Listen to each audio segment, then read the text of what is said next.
Hi, I'll see what I'm going to talk about today. I think I might tackle Donkey Kong Country 3 because I'm interested in the figure of the egg at the end of the game that falls on top of King K. Rool. At the end of the game, an egg falls onto King K. Rool and covers him completely. This egg comes from Queen Banana Bird, who threw the egg onto him. And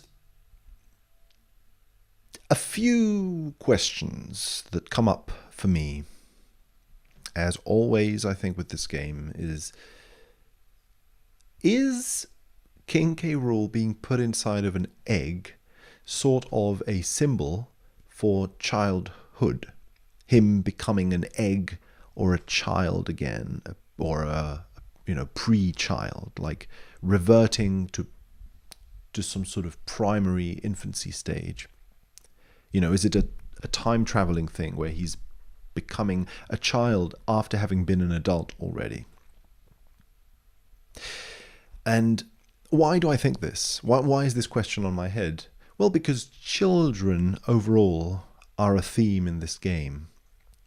Starting with Kiddy, right? Kiddy's name means kid, child. So his name already refers to children or childhood. And so the game overtly has a theme of child care and children. Dixie has to join forces with a child, and that seems to be part of the difficulty or the problem that this game suggests, right? That Dixie has to kind of run her errands with this big child. And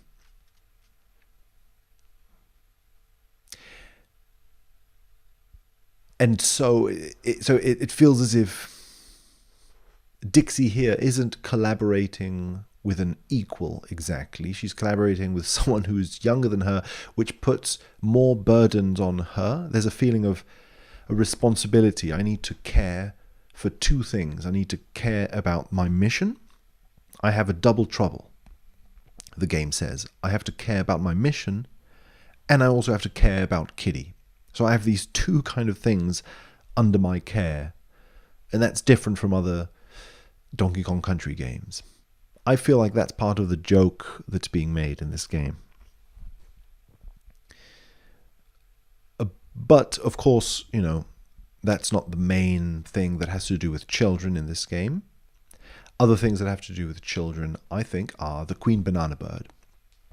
Is a queen who has a lot of children, and her children are spread around the land, the banana birds.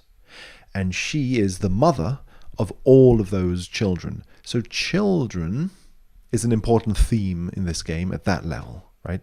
There's a lot of children, all of the children of the Queen Banana Bird. So the Queen Banana Bird is the mother of a bunch of children, and these children have to return to her at the end of the game. That's sort of crucial. The children have to kind of come back.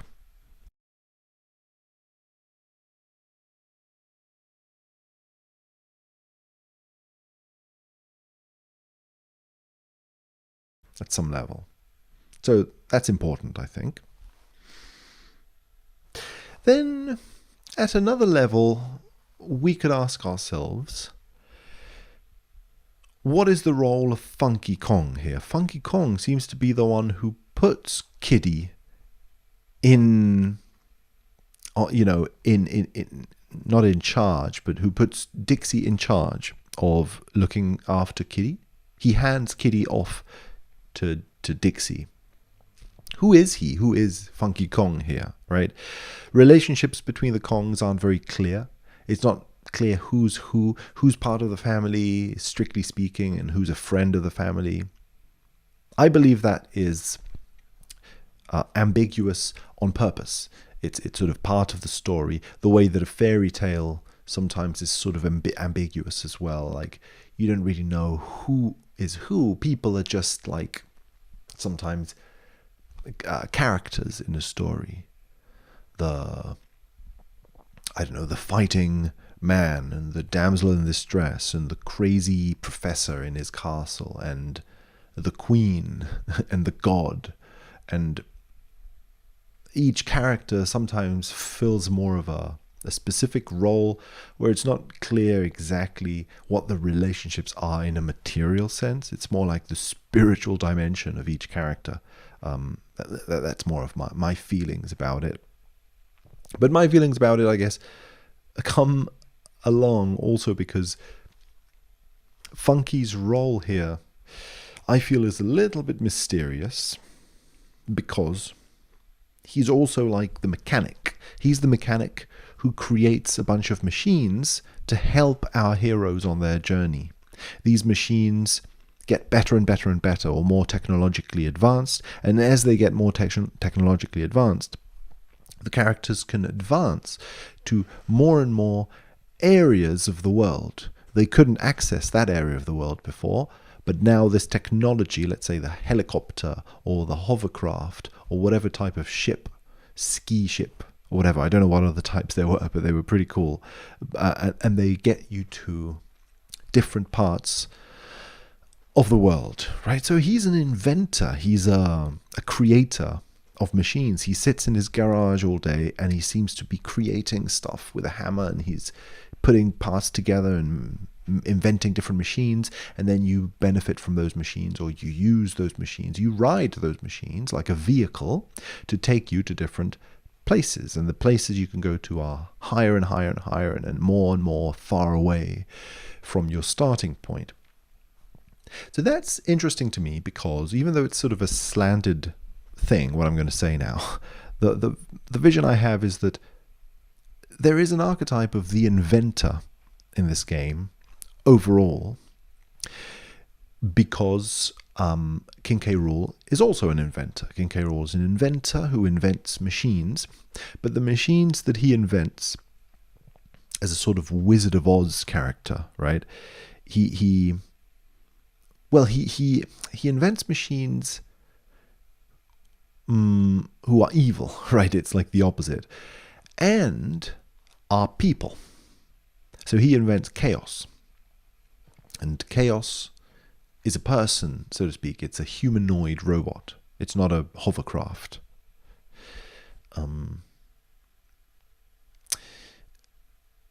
This humanoid nature of chaos makes me think that perhaps King K. Rool is the father of chaos, the creator of chaos, in the same way that a god can be the creator of its creatures, so to speak. Like, I have created my creatures around me. I'm a god. And this god has created chaos, this robotic being, and is invoking chaos, controlling chaos to do his deeds. King K. Rool seems to be able to control chaos and say, go there and do this or do that, and do my bidding, so to speak. So act on my behalf. In fact, King K. Rool seems to mostly be sitting behind a curtain like a Wizard of Oz figure, pulling on levers.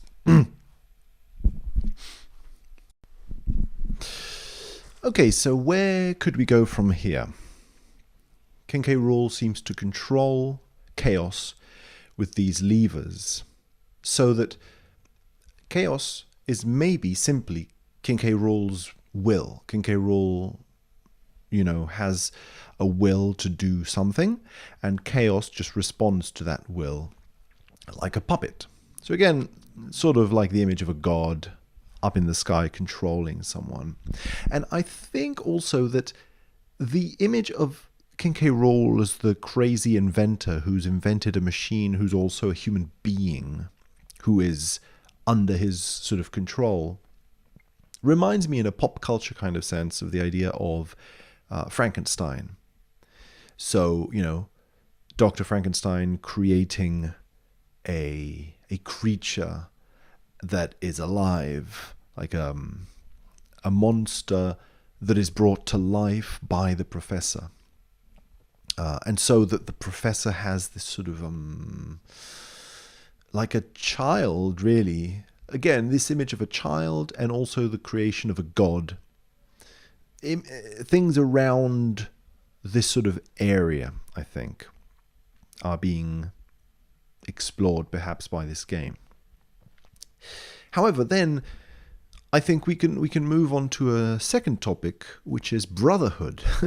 I feel that relationship between members of a family is relatively important here. And it feels to me that this is different from the other Donkey Kong Country games in this regard as well. We've got, for example, the Brothers Bear. So a big expanse of brothers, of siblings. By the fact of them being brothers, we can assume that they belong to the same family or that they have the same parents, right? They're children of the same parent, and there are many of them. In fact, there are the same amount of Brothers Bear as there are banana birds. There are 15 Brothers Bear and 15 banana birds. So that's interesting little numerological shit going on there, which I find interesting. But, what else can we say about them? Brothers live together in the sense that they are related under a similar family. They belong to the same family, and this family might be united by the fact that they belong to the same family.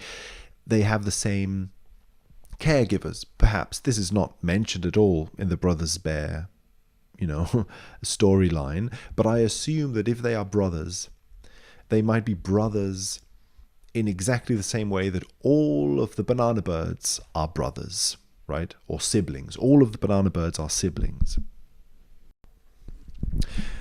Okay, it's hard to know where to go from here now, but if all the banana birds are siblings, then they have a common parent. Even if you were to look at it as sort of an archetypal idea of a subject object kind of relationship, or what am I trying to get at? Like a king and the vassals, are they called that? Okay, let's find another way to look at this. It feels like there is such an abundance of children that the singularity of the parent is much more apparent or obvious. The fact that the parent is one and the children are many becomes much more archetypal and visible, sort of thing, or obvious. And that obviousness, I think, is where I want to go, or what I want to investigate. The relationship between the many and the one, almost like in an ancient Greek philosophical problem or something, or a Taoist philosophy problem or something.